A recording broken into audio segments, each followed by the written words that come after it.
जिम्मेवारी तो वो घर में पढ़ सकते हैं एक दिन के लिए, कोई जरूरी तो है, मैं मानता हूँ। पर एक दिन में वो उनके गुलाल लग जैसा बड़े, उन्होंने सही बोला कि अपने घर में पढ़े। एक दिन में क्या जा रहा है? भाईचारा नहीं निभा सकते क्या? वो वैसे भाईचारे की बात करते हैं, हिंदू मुसलमान भाईचारा नहीं निभा सकते क्या? एक दिन भाईचारा नहीं निभा सकते क्या? जामा मस्जिद से मुसलमानों ने कोई फतवा जारी नहीं करा है भाई। जिस रास्ते से मुसलमान नमाज पढ़ने जाएंगे वहां के लिए कोई फतवा जारी थोड़ी किया है कि हिंदू यहाँ पर होली नहीं खेलेंगे। अगर मुख्यमंत्री इस बात का समर्थन करते हैं उत्तर प्रदेश के, तो क्या यह माना जाए मोदी जी कि आपकी भारतीय जनता पार्टी का यह आधिकारिक बयान है? मैं तो चाहूंगा कि दिल्ली के जो नए मुख्यमंत्री बनी है, इनको भी योगी जी सीखना चाहिए, उत्तर प्रदेश का मॉडल अपनाना चाहिए। साथियों नमस्कार। होली आने वाली है और सभी होली का त्यौहार मनाएंगे भी, और उस दिन जुमा भी पड़ रहा है। रमज़ान का जुमा है तो जाहिर सी बात है कि तमाम मुस्लिम समाज के लोग नमाज पढ़ने भी निकलेंगे। लेकिन इस पूरी बात पर बवाल हो गया है कि भाई जुमा है तो होली मत मनाइए, होली है तो जुमा मत मनाइए। उसके बीच में एक सीओ साहब का बयान भी आ गया कि साल में 52 जुमे आते हैं, होली एक बार आती है, जिसको जुमा मनाना है वो अपने घर में मनाए। ये कहाँ तक की न्याय की बात है? दूसरी खबर ये है इसी से मिलती जुलती कि कल इंडिया मैच जीत गई, चैंपियंस ट्रॉफी का मैच, सभी हर्षोल्लास की बात थी। लेकिन इंदौर में एक घटना घटी। इंडिया के मैच जीतने पर एक हुजूम निकला, मस्जिद के सामने से गुजरा, जय श्री राम के नारे लगे, बवाल हो गया। ये दोनों ही घटनाएं देश में बढ़ते हुए सांप्रदायिक उन्माद की जो है वो एक परछाई दिखाती है, एक तस्वीर सामने रखती है। क्या जनता इस बारे में सोचती है, इसी बारे में आज जानने के लिए निकले हैं। जनता के बीच में हैं, उन्हीं से बात करेंगे और जानने की कोशिश करेंगे कि उनके क्या विचार हैं। नमस्कार, क्या नाम है आपका? संजय चौहान। जो अभी बात मैंने बताई कि जुमा है तो घर में रहिए और होली पर बाहर मत निकलिए, कहाँ तक जायज़ मानते हैं इस बात को? नहीं, क्यों घर में रहेंगे? होली खेलने के लिए भी घरों से बाहर निकला जाएगा और नमाज अदा करने के लिए भी मस्जिद में जाना पड़ेगा, घरों से बाहर निकला जाएगा। इस तरह के बयान देना, वो भी प्रशासन के अधिकारियों के द्वारा, कि एक साल में 52 जुम्मे आते हैं और साल में एक बार होली का दिन आता है, तो ये पहली बार तो आया नहीं है। भारतवर्ष का इतिहास उठा के देख लीजिए, करोड़ों वर्षों का इतिहास है। कितनी बार 52 जुम्मे आए और कितनी बार जुम्मे के दिन होली आई। बिल्कुल। बड़े सौहार्दपूर्ण वातावरण के अंदर पुरानी सरकारों के द्वारा, उनके नेतृत्व में और सामाजिक ताने बाने के साथ सामने समाज ने मिलकर दोनों त्योहारों को मनाया। कहीं कोई उन्माद नहीं पनपा, कहीं कोई दंगे नहीं भड़के, कहीं हिंदू मुसलमान नहीं हुआ। कारण क्या है कि जब ऐसे बयान ऐसे जिम्मेदार लोगों के मुंह से निकलते हैं, जिनकी जिम्मेवारी है कि हिंदू अपनी होली मनाएं और मुसलमान अपनी मस्जिद में जाकर जुमे की नमाज अदा करें, उन दोनों को सुरक्षा देना और इस बात को इंश्योर करना कि मुसलमान के ऊपर हिंदू रंग ना डाले नमाज के टाइम पर जाते हुए, क्योंकि ये भारत देश है। भारत देश का इतिहास रहा है कि यहाँ मुसलमान भाई भी होली खेलते हैं और हमारे हिंदू भाई भी मुसलमानों में जाकर ईद के साथ अपने साझा करते हैं, कभी सिवैयाँ खाते हैं, सारे त्योहार को मिलजुल कर बनाते हैं। ये चंद नेताओं ने, चंद अधिकारियों ने, प्रशासन के चंद चाटुकार लोगों ने इस देश का सामाजिक माहौल ताना बाना खराब कर दिया है। ऐसे लोगों की सजा समाज दे सकता है, ये नेता तो अपने तलवे चटवाते हैं। जब प्रदेश का मुख्यमंत्री उस नेता को बोले वो तो पहलवान है, वो तो ओलंपियन है, वो तो जीत के आया, मेडल जीत के आया। जब उसने मेडल जीते तब वो खिलाड़ी था, आज वो पुलिस अधिकारी है। अब वो खिलाड़ी नहीं है, वो खिलाड़ी के खेल के मैदान में नहीं जा रहा, जो आप उसकी चमचागिरी कर रहे हैं। आप क्या कहते हैं, समाज के सामने क्या बोल रहे हैं आप? वो पहलवान है, पहलवानों की भाषा बोल रहा है। अब वो पहलवान नहीं है, अब वो जनता के टैक्स के पैसे से हर महीने की पहली तारीख को तनख्वाह लेता है। वो कोई यहाँ पर सामाजिक उसके लिए नहीं बैठा हुआ है, फ्री में काम नहीं कर रहा है, सैलरी लेता है। संविधान की शपथ लेकर उसने वर्दी पहनी है। जब वर्दी पहनने वाले लोग समाज का माहौल बिगाड़ने जैसे भाषण देते हैं, मैं ये नहीं कह रहा उसके भाषण से माहौल बिगड़ेगा ही बिगड़ेगा, मैं ये कह रहा हूँ कि यदि माहौल बिगड़ गया तो जिम्मेवारी किसकी है? जिम्मेदारी लेंगे वो नहीं? क्या वो पहलवान लेगा, या पहलवान का पक्ष लेने वाला मुख्यमंत्री लेगा? ठीक है। आपका क्या नाम है जी? हमारा नाम वीरेंद्र सिंह है। जी, सर ने बोला है कि जिम्मेदारी वो पुलिस वाले लेंगे या फिर जिसका समर्थन योगी आदित्यनाथ कर रहे हैं कि वो जिम्मेदारी लेंगे अगर ऐसी कोई बात हो जाती है तो। जैसे नमाज की बात आपने अभी कहा, किसी मस्जिद के सामने से जय श्री राम बोले, गौरी शंकर बाबा का है, बिल्कुल यहाँ मंदिर है। यहाँ पे अल्लाह अकबर आके बोले, अगर कोई जो है यहाँ पे मंदिर पे रहने वाला उनके ऊपर ये कुछ अराजक तत्व ये चीज़ फैला रहे हैं, ये विवाद का कारण नहीं था, विवाद का कारण बना रहे हैं, चाहे मध्य प्रदेश हो चाहे उत्तर प्रदेश हो। क्या इसके पहले जुम्मे के दिन नमाज नहीं हो, वो त्यौहार नहीं पड़ता था? होली वाले होली खेलते थे, वो नमाज करने वाले नमाज करके अपने घर जाते थे शांति रूप में। तो हम इनका समर्थन करते हैं, जो कुछ इन्होंने कहा ठीक कहा, और सरकार अपने संज्ञान में ये चीज़ रखते हुए कहीं सौहार्द न बिगड़े, भाईचारा न बिगड़े। हिंदू मुसलमान होने वाला नहीं है, कहीं भी कितना भी भड़काएं। अब जो ये सब किए हैं उसमें से कोई जो है, जैसे अभी यहाँ जो संगम स्नान में महाकुंभ में यहाँ भी कुछ अराजक तत्व आके अब खेल अपना खेल दिया, लेकिन योगी जी ने चिन्हित कर दिया कि एक एक जो है जो पूरा विश्व जय जयकार कर रहा है यहाँ की व्यवस्था का, यहाँ के हर प्रोग्राम को, लेकिन थोड़ी सी गलतियाँ कितना नुकसान कर देते हैं। तुम्हारा नाम क्या हुआ भाई? मेरा नाम है कुणाल भाई साहब। कुणाल, अच्छा तुम युवा आदमी हो, ठीक है।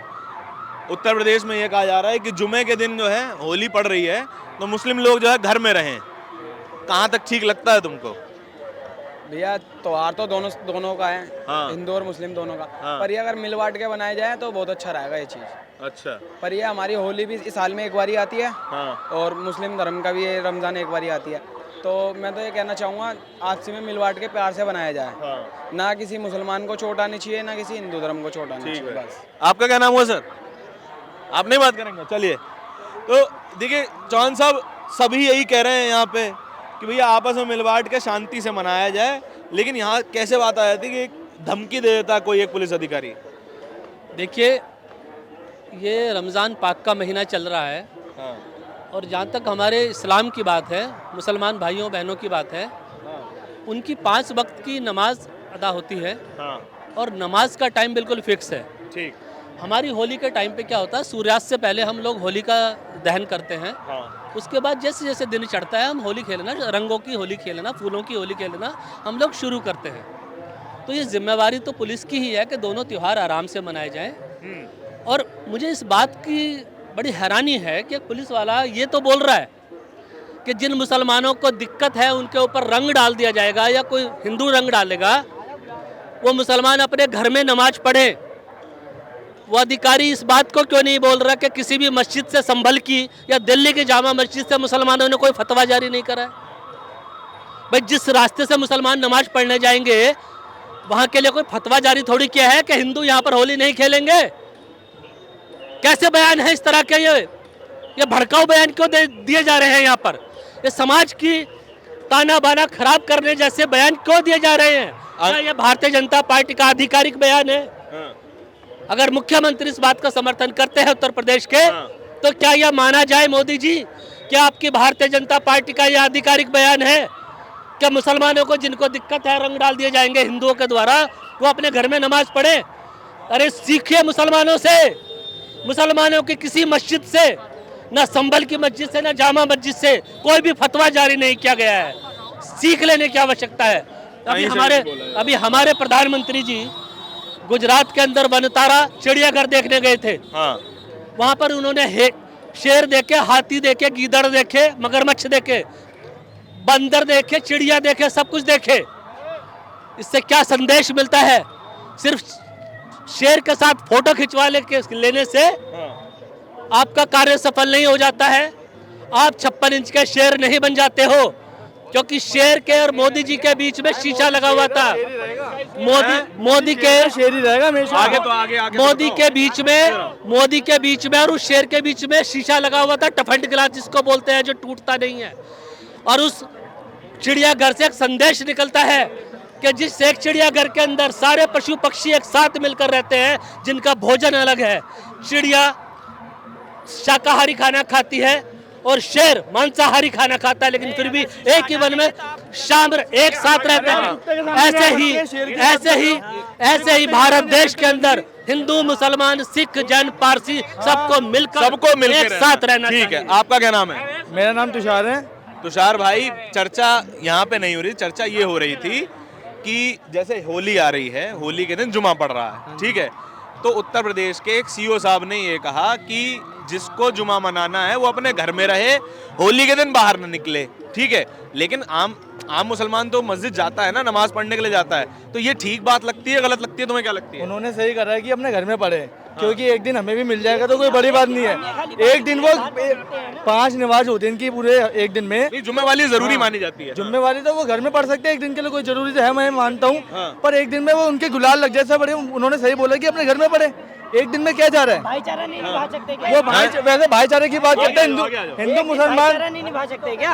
एक दिन भाईचारा नहीं निभा सकते क्या? एक दिन न माना ले।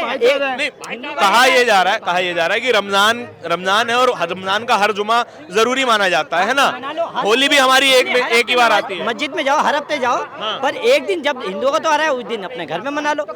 नवाजी तो पढ़नी है खाली। कहा तो यह जाता है कि प्रशासन की जिम्मेदारी है कि उस लॉ एंड ऑर्डर को बनाए रखे। कैसे कर लेगा भैया? रंग तो हवा में उड़ रहा है ना, कैसे रोक लेगा? आपका क्या नाम है जी? विनोद भाई। कैसे रोक लेगा? अगर मैंने रंग ऊपर फेंका और आप खड़े हो, मोमडन है, हिंदू है, सिख है, पंजाब, सब लोग हैं, रंग किसके ऊपर जाएगा? पूछ के धोना जाएगा? अगर रंग आपके ऊपर गिर गया तो आपका धर्म भ्रष्ट हो जाएगा क्या? मैं हिंदू हूँ, मैं होली नहीं खेलना चाहता, मेरी मर्जी, नहीं खेलना चाहता हट जाऊंगा मैं। खेलना होगा तो मैं खेलूंगा, मेरी मर्जी है ना, मेरी मर्जी है। मैं ये बात कह देना तो थोड़ा अजीब लगता है ना। अगर कोई ये बोल दे कि नहीं होली मत मनाइए, तो ये भी तो गलत होगा है। वो ये बोले कि होली अपने घर में मनाओ, ये भी तो गलत होगा। नहीं, होली घर में कैसे मन जाएगी? आप बताओ, कैसे मन जाएगी होली घर में? होली कैसे मन जाएगी? नमाज भी तो मस्जिद में जाके दी जाती है ना, जुमे की। नहीं, हमारे जो तीन त्योहार होते हैं, कभी घर में भी पूजा होती है, कभी बाहर भी होती है। माहौल बाहर का खराब होगा, हम घर में पूजा कर लेंगे। जरूरी है उस दिन मंदिर जाएंगे? जिस दिन बाहर माहौल खराब रहेगा, भाई दूसरों का धर्म ज्यादा वो है, उस दिन हम घर में पूजा कर लेंगे। जरूरी है मंदिर जाके पूजा? ठीक बात। आपका क्या? ये कह रहे थे कि हमारा होली का त्योहार हम लोग मनाते किस लिए? मनाते बताएं। मतलब इस दिन क्या हुआ था? बुराई अच्छाई का वो हुआ था, ठीक ना? बुराई जीती। कहाँ जा रहे हैं? अच्छाई जीती थी, बुराई हारी। कहाँ जा रहे हैं? होली मनाने का कारण अलग होता है। नहीं सुनिए, ये दिवाली बता रहे हो? नहीं, वो बात नहीं कर रहे हैं हम। जैसे तो ये बताइए ना कि जुमा पढ़ रहा है, नमाज भी पढ़नी है लोगों को, जाके होली भी मनानी है। सीओ साहब कह रहे हैं कि घर में रहो। घर में भी पढ़ सकते हैं नमाज। जब हम इबादत करना है तो हम कहीं भी कर लेंगे, ठीक ना? क्या नाम है आपका? संदीप दुबे। संदीप भाई, इबादत करना है तो कहीं भी कर सकते हैं। हम लोग भी तो घर में इबादत करते हैं। हाँ बताओ। ये भारत का संविधान है। अच्छा, भारत का संविधान, हाँ, और इसके पीछे लिखा है सत्यमेव जयते, हमेशा सच्चाई की जीत होती है। तो ये जो भारत का संविधान है, ये धर्म के आधार पर एक तो कहता है ये कोई भेदभावना नहीं करेगा, धर्म, जाति, भाषा सब बराबर है, सारी हाँ। और इसमें सबसे बड़ी चीज ये लिखी है, liberty of thought, liberty of expression, liberty of faith, liberty of worship. यानी कि जो पूजा का और जो कि नमाज का जो अधिकार है, और होली, दिवाली, क्रिसमस है और गुरु नानक, हर तरीके के त्योहारों को मनाने की आज़ादी है हर एक को, पूरी आबादी दे। लेकिन अगर प्रशासन ये देखता है कि लॉ एंड ऑर्डर की सिचुएशन जो है ब्रेक हो रही है, देखिए एक बात है, हमें पहले तो मैं बताता हूँ कि उत्तर प्रदेश की सरकार एक संवैधानिक सरकार है, योगी की। योगी जी तो कह रहे हैं कि घर में ही रहो चुपचाप। देखिए, और कानून के अनुसार चल रही है, और उत्तर प्रदेश एक उत्तम प्रदेश है, और उत्तम प्रदेश है, और इसका योगदान केंद्र सरकार में सारे प्रदेशों से ज्यादा है और गली गली में जीरा है योगी भारत का हीरा है। अरे वाह भैया, मैं योगी को भारत का प्रधानमंत्री बनाऊंगा, जो भी मुख्यमंत्री बने या कुछ भी बने, मोदी को भारत का राष्ट्रपति बनाऊंगा। अच्छा आगे आगे आगे चलते हैं। जो भी है कहीं का भी कोई भी बने वो अपने जगह पे हीरा ही है। सही से अगर काम करे तो हीरा है, हीरा ही है। हर जगह हीरा। मगर योगी का जवाब नहीं है। योगी का मतलब है यू से यूथ, जी से गवर्नेंस, ओ से ओवरसीज, आई से इंडिया, अपने यूथ सही से चलाए वही हीरा है। Overseas governance India. मोदी की उम्र 70 साल से ज्यादा हो गई है। अब मैं चाहता हूं कि भारत की प्रधानमंत्री पर कुर्सी पर योगी बैठे। अच्छा चलिए अगले अगले से बात। आपका क्या नाम है जी? अरे भाग गए महाराज, ये क्या बात है, बताइए अब। सर से एक ही सवाल पूछना है। सर ने कहा योगी जी की सरकार उत्तर प्रदेश में कानून के मुताबिक चल रही है। ऐसा कौन सा प्रदेश है जो बिना कानून के चल रहा है? कानून के हिसाब से चल रहे हैं। देखिए बंगाल देखिए, मणिपुर देखिए, कितनी हिंसा हो। मणिपुर में बीजेपी की सरकार है। मणिपुर में बीजेपी की सरकार, बीजेपी और कांग्रेस और उसकी बात नहीं है। राज्यपाल किसका है वहाँ पे? बंगाल के अंदर राज्यपाल किस पार्टी का है? संविधान की बात है और संविधान के मुताबिक उत्तर प्रदेश जो है उत्तम प्रदेश है, जिसकी सरकार सारे प्रदेशों में बेहतरीन सरकार है। और उत्तर प्रदेश का मैं तो चाहूंगा कि दिल्ली के जो नई मुख्यमंत्री बनी है इनको भी योगी जी सीखना चाहिए, उत्तर प्रदेश का मॉडल अपनाना चाहिए। योगी और योगी को तो प्रधानमंत्री को भी। चलिए अगले अगली तरह आगे। आपका क्या नाम है जी? अरे बात तो सुनिए, नाम तो बता दो महाराज। चलिए कोई बात नहीं। देखिए ये जनता की सोच है और जनता जो है सब जानती है, ऐसा कहा जाता है। लेकिन ये बात है कि जो यूनानिमस बात सुनाई दी वो ये सुनाई दी कि त्योहार हैं सभी सौहार्द के साथ मनाए जाए, जुमा भी मनाया जाए और होली भी मनाई जाए। आपके इस पूरी चर्चा के बारे में क्या विचार है कमेंट सेक्शन में बताइएगा ज़रूर। कैमरे के पीछे मेरे साथी तौहीद के साथ दिल्ली के चांदनी चौक से धारण की रिपोर्ट। धन्यवाद।